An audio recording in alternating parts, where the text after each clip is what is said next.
El aire frío de febrero muerde las calles de Amberes, pero aquí en el distrito de los diamantes, el único escalofrío que importa es el del dinero líquido fluyendo bajo el asfalto. Bienvenidos al metro cuadrado más rico y más paranoico de toda Europa.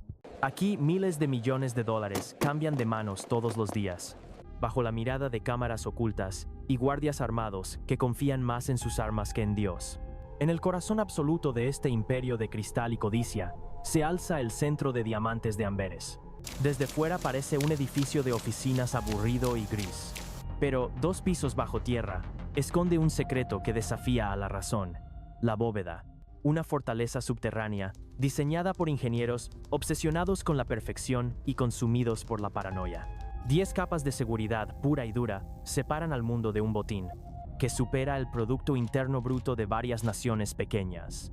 Imagina un lugar protegido por detectores de movimiento sísmico que pueden sentir el latido de un corazón asustado. Sensores térmicos infrarrojos que escanean cada milímetro cúbico de aire buscando el más mínimo cambio de temperatura. Campos magnéticos diseñados para activarse con la más leve alteración de la atmósfera. Y finalmente la joya de la corona, que es una puerta de acero endurecido de 3 pies de grosor, con un mecanismo de cerradura que posee 100 millones de combinaciones posibles.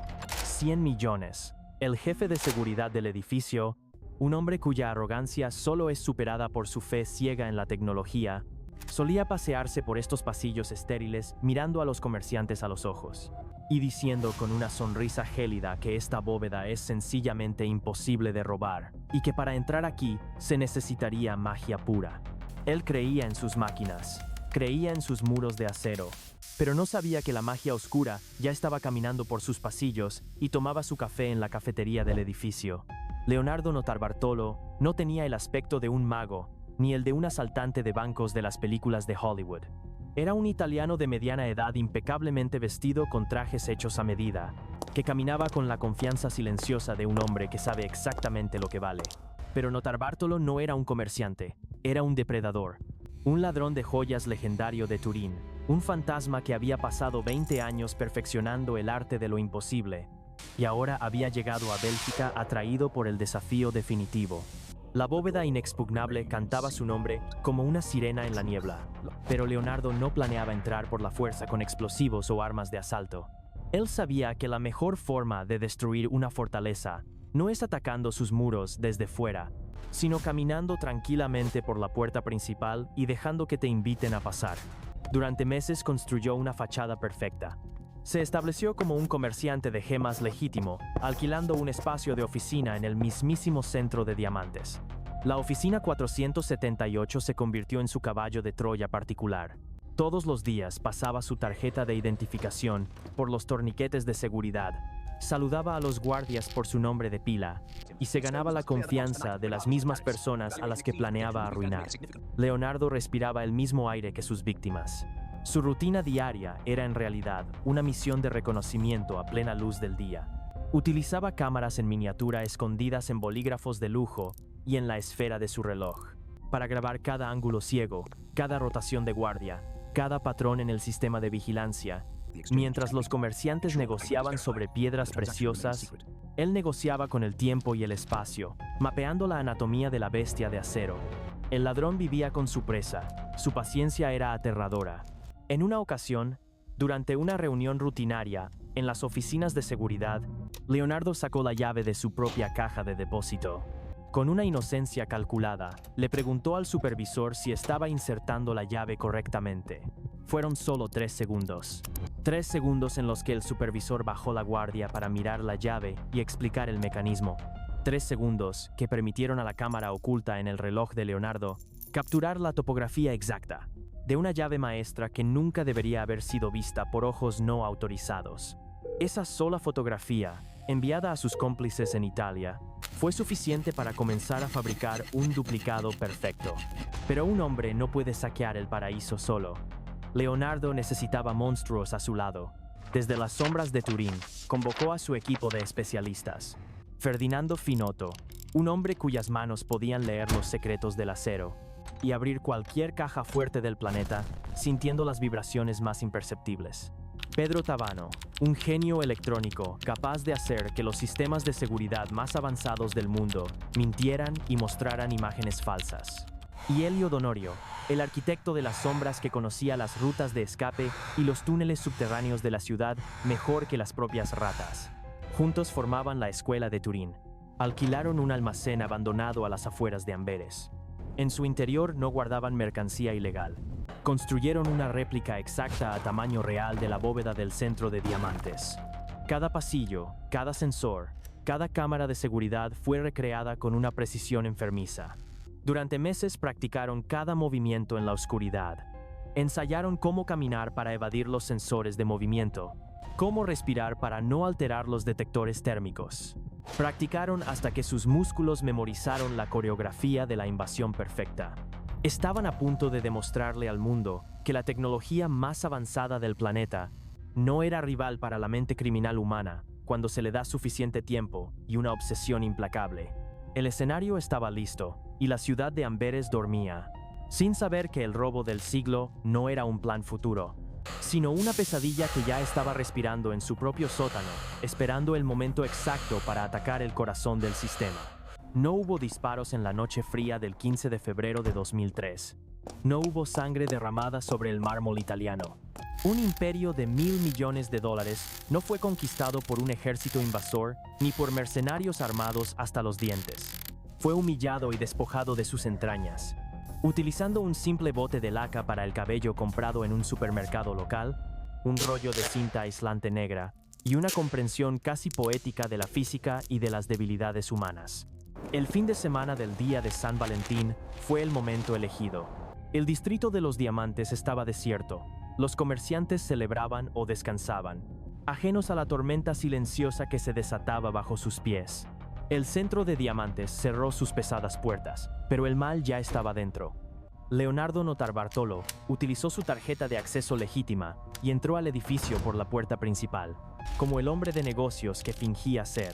Las cámaras de seguridad grabaron su entrada rutinaria, y luego sus cómplices emergieron de las sombras de los túneles de servicio que conectaban el distrito subterráneo. Descendieron en la oscuridad hacia el nivel -2.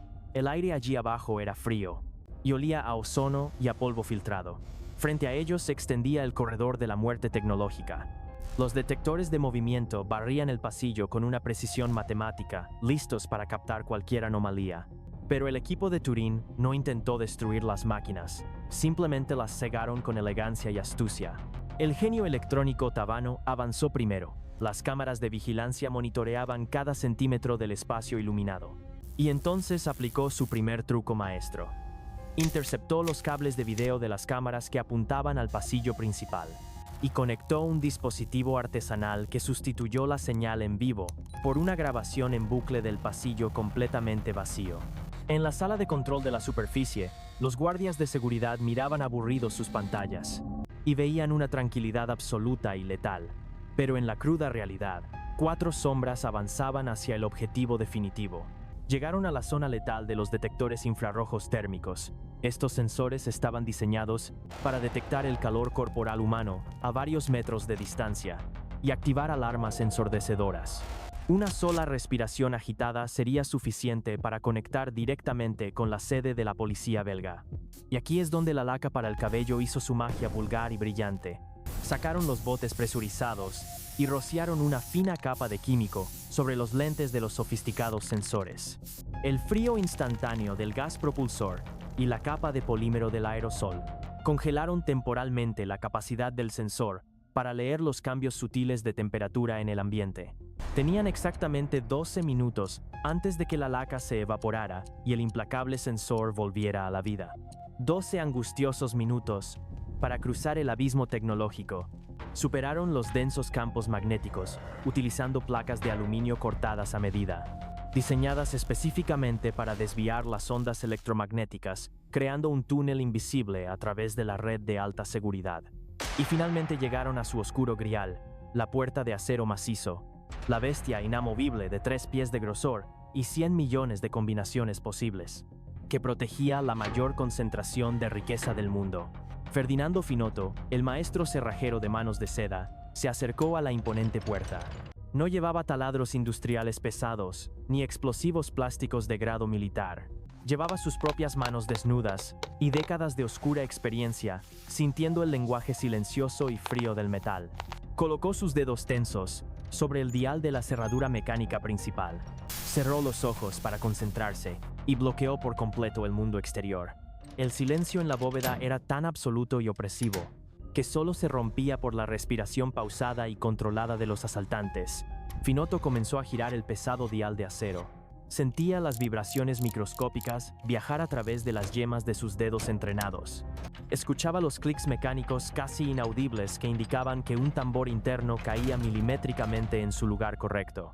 La cerradura electrónica principal ya había sido derrotada y humillada por el duplicado perfecto de la llave maestra que habían fabricado a partir de la veloz fotografía de 3 segundos que tomó Leonardo meses atrás. Pero la intrincada cerradura de combinación era el último guardián fiel. Minuto tras minuto, Finotto manipuló el mecanismo de metal.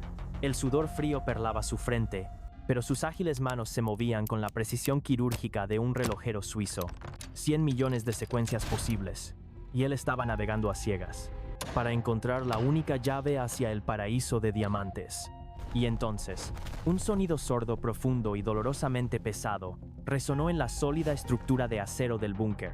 El intrincado mecanismo de bloqueo principal se desenganchó con un gemido metálico.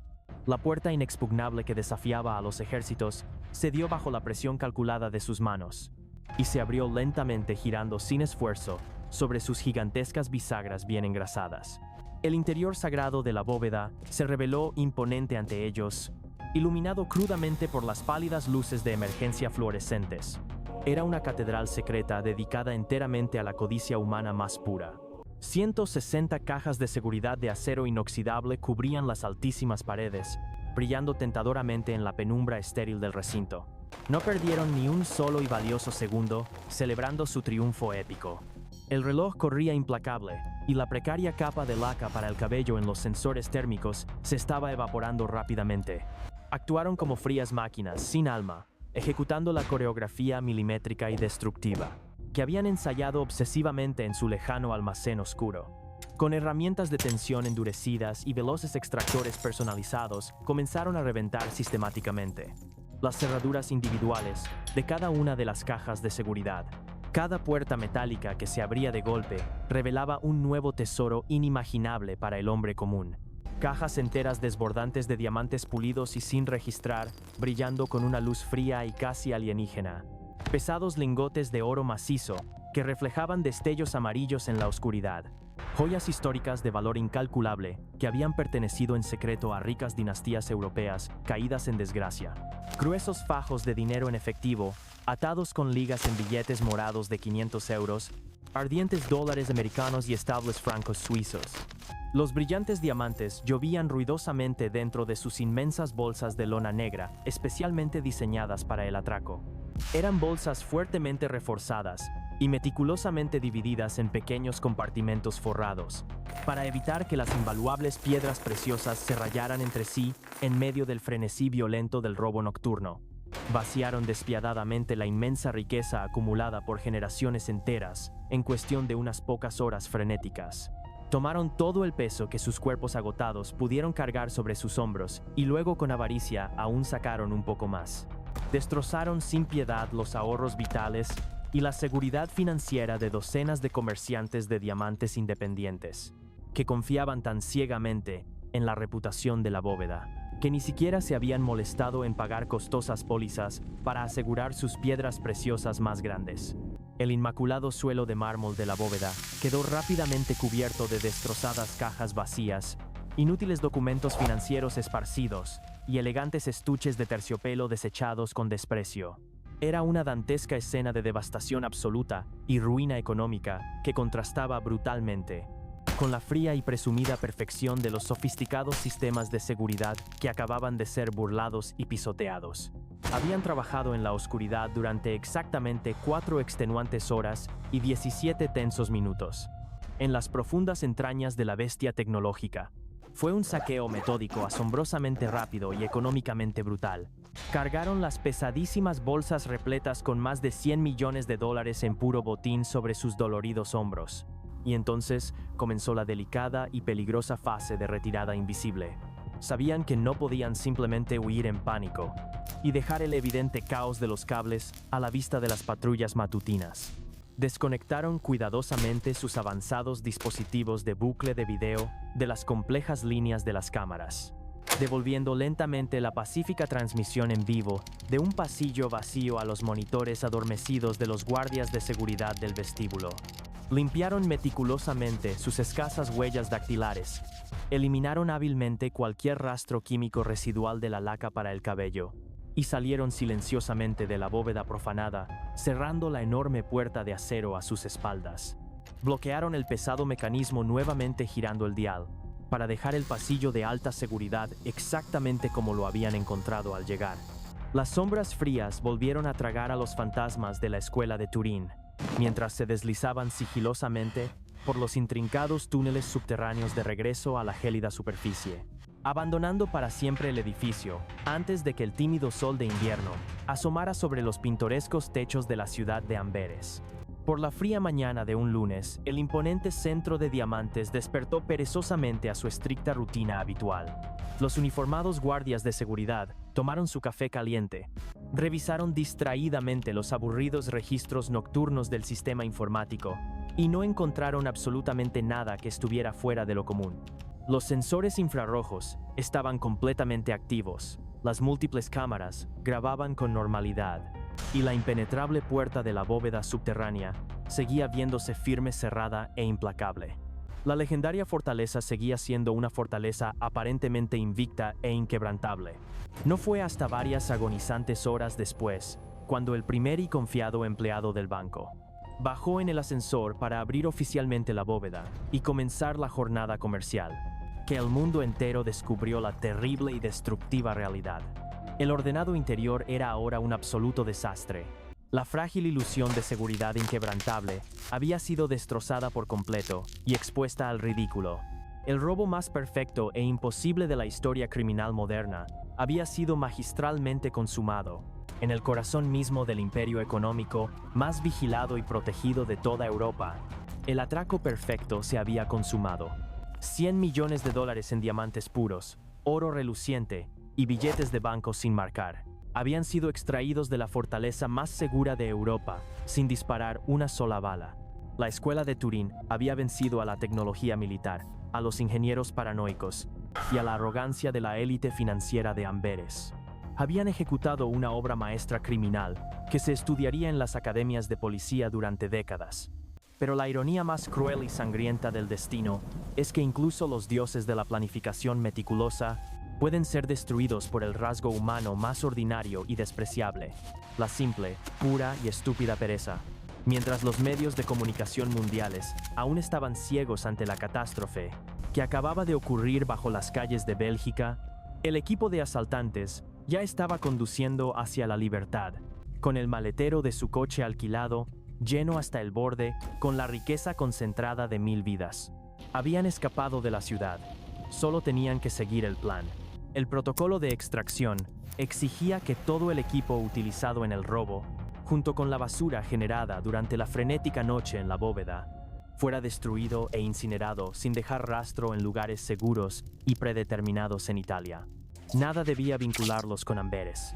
Pero la tensión nerviosa de las últimas 24 horas y la euforia embriagadora del triunfo masivo nublaron el juicio frío que los había mantenido con vida. Ferdinando Finotto, el maestro cerrajero de manos divinas, el hombre que había desafiado 100 millones de combinaciones de la bóveda principal con el tacto de sus dedos, cometió el error más monumental e infantil en la historia del crimen organizado moderno. Viajando por una tranquila carretera rural belga, lejos del bullicio de las patrullas policiales, Finotto miró una vulgar bolsa de basura de plástico negro, llena de desperdicios en el asiento trasero. Estaba cansado, no quería viajar con basura comprometedora durante cientos de kilómetros hasta cruzar la frontera italiana. Tomó una decisión fatal, impulsada por la conveniencia momentánea. Ignorando las estrictas reglas de supervivencia criminal de Notarbartolo, Finotto detuvo el vehículo cerca de un bosque aislado, abrió la puerta y arrojó descuidadamente la bolsa de basura a la maleza junto a la autopista, asumiendo ciegamente que se pudriría olvidada entre las hojas húmedas del invierno europeo. Fue un acto trivial, rápido y letal. Esa bolsa de plástico barato contenía el veneno que destruiría su imperio recién nacido. Durante 3 días, la bolsa negra reposó ignorada en el lodo frío, mientras la policía belga, desesperada y sin una sola pista sólida, daba palos de ciego investigando la profanación humillante del centro de diamantes. Hasta que la impredecible y tonta suerte intervino con una crueldad poética. Un anciano agricultor local, un cazador de comadrejas que patrullaba rutinariamente los límites de su modesta propiedad, notó un destello de plástico negro entre los arbustos desnudos. Indignado por lo que consideraba un simple acto de vandalismo e incivismo juvenil en su tierra, el granjero llamó a la policía municipal para quejarse amargamente sobre los jóvenes irresponsables que tiraban basura en su preciada propiedad boscosa. Era una llamada de rutina sobre basura en el campo. Pero cuando los oficiales de bajo rango llegaron al lugar y abrieron perezosamente la bolsa para buscar alguna identificación del infractor, el universo criminal se derrumbó.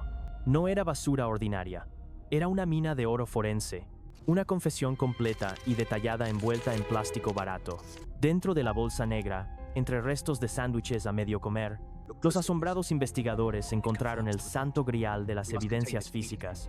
Encontraron guantes de látex sudados usados durante la operación, cinta aislante negra utilizada para neutralizar, los sofisticados sistemas electrónicos, recibos de compra de pequeños supermercados de Amberes y, lo más condenatorio de todo, libretas de apuntes garabateadas a mano con diagramas técnicos complejos, que detallaban explícitamente los puntos ciegos de las cámaras y los tiempos de reacción, de los sensores térmicos de la bóveda más segura del mundo.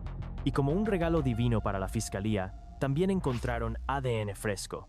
ADN en los restos de comida, ADN en el sudor de los guantes, huellas dactilares perfectas impresas en la cinta adhesiva y la saliva seca en el borde de un vaso de café desechable.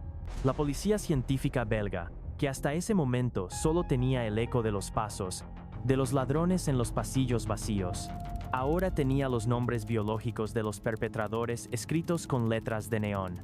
La gigantesca red internacional de Interpol se activó con una furia implacable. El ADN coincidía rápidamente con los extensos registros criminales italianos. El fantasma anónimo de la bóveda de diamantes tenía por fin rostros, nombres y direcciones conocidas. La caída fue rápida, brutal y completamente carente de la gloria cinematográfica del robo. Leonardo Notarbartolo, el arquitecto brillante del engaño, el hombre que había bebido café con los jefes de seguridad, mientras planeaba su ruina, no cayó en un espectacular tiroteo en una persecución a alta velocidad. Fue arrestado pacíficamente y en pijama en su cómoda casa de Turín, mientras desayunaba tranquilamente con su esposa, rodeado de la normalidad doméstica que ocultaba su verdadera naturaleza depredadora.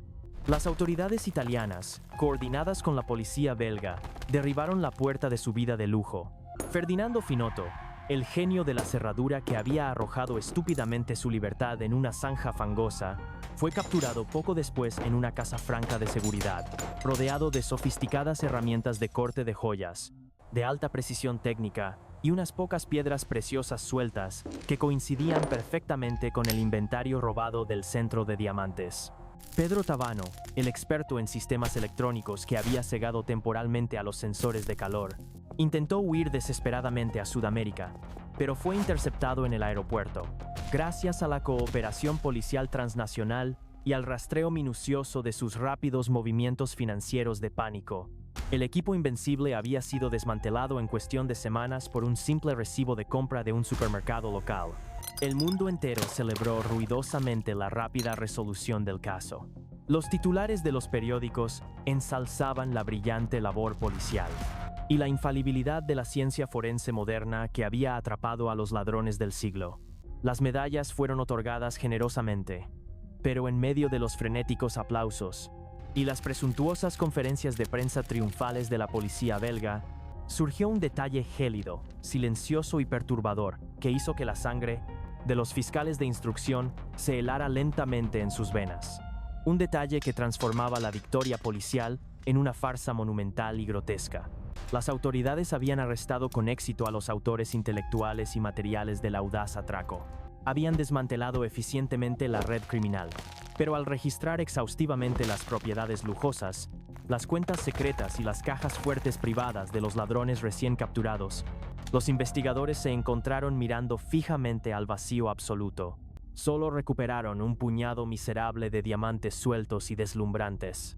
Una fracción minúscula e insultante del colosal botín, reportado originalmente por las desesperadas víctimas. Faltaba casi todo: las montañas brillantes de piedras preciosas sin registrar, los pesados lingotes de oro macizo acumulado, los fajos empaquetados de dinero en efectivo en múltiples monedas internacionales. El botín, estimado en $100 millones, se había desvanecido casi por completo en el aire, como si nunca hubiera existido, dejando a la policía con prisioneros mediáticos famosos, pero con las manos trágicamente vacías de la riqueza robada. La victoria oficial se sentía asombrosamente hueca, y la sombra de una verdad mucho más oscura e inquietante comenzaba a proyectarse ominosamente sobre las brillantes cúpulas del centro de diamantes de Amberes. Las esposas de Acero Frío no pueden silenciar la boca de un hombre verdaderamente inteligente, encerrado en una celda de aislamiento de máxima seguridad en Bélgica. Leonardo Notarbartolo no se comportaba como un criminal derrotado. No lloraba ni suplicaba piedad a los implacables jueces europeos. En cambio, sonreía con la gélida tranquilidad de alguien que sabe que la verdadera partida de ajedrez apenas ha comenzado. Desde las sombras de la prisión, lanzó una bomba de verdad absoluta, que amenazaba con hacer volar en pedazos toda la credibilidad del imperio de Amberes. Afirmo con calma escalofriante que todo el mundo, desde la brillante policía de Interpol hasta los astutos periodistas internacionales, había sido miserablemente enganado. Notarbartolo confesó que él no era el cerebro maestro detrás del robo del siglo, sino simplemente un peón muy bien pagado en un juego de sombras infinitamente más oscuro y repulsivo. Señaló la existencia de un misterioso individuo al que solo llamaba Alessandro, un poderoso comerciante de diamantes judío que operaba en las más altas y exclusivas esferas del centro de diamantes. Según el relato de Leonardo, fue este misterioso Alessandro quien lo contrató, quien le proporcionó los planos secretos de los sistemas de alarma y quien financió toda la operación encubierta. Pero la confesión se volvió aún más extraña y perturbadora. El ladrón italiano juró ante los atónitos fiscales que cuando su equipo finalmente abrió la inexpugnable puerta de la bóveda aquella noche de febrero, muchas de las cajas de seguridad ya estaban completamente vacías.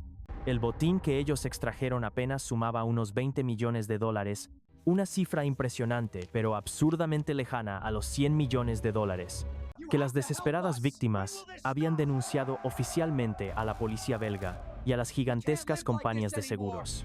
¿Dónde estaba el resto del dinero? La respuesta a esa pregunta revelaba la paradoja más repugnante y podrida de la élite financiera global. No hubo un robo de $100 millones, porque gran parte de esos diamantes nunca estuvieron en la bóveda esa noche.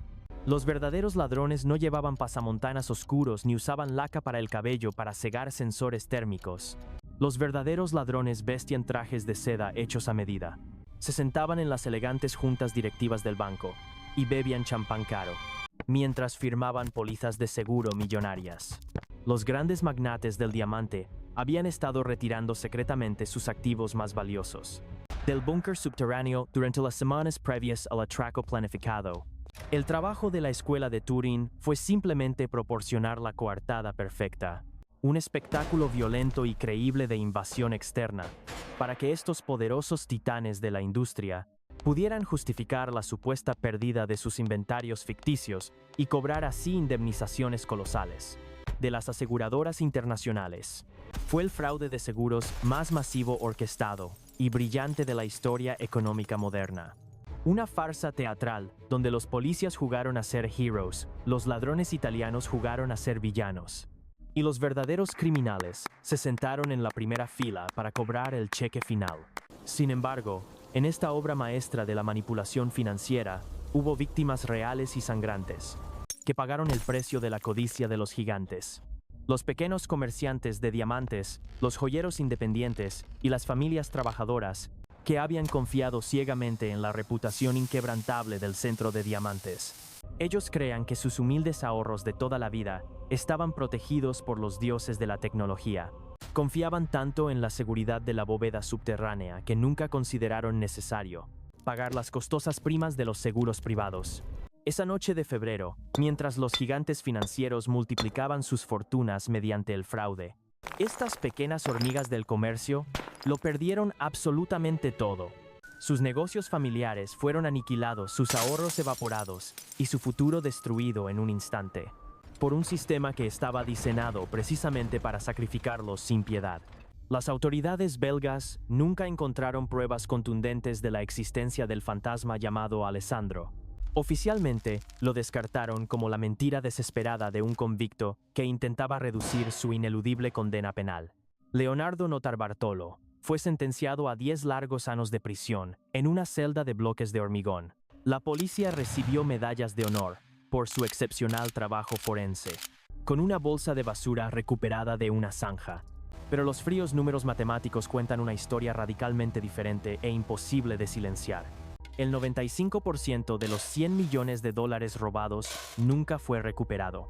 Desapareció como humo en el viento, fluyendo silenciosamente hacia las cuentas bancarias, en paraísos fiscales intocables, haciendo aún más inmensamente ricos a los hombres, que la ley terrenal jamás podrá tocar ni cuestionar.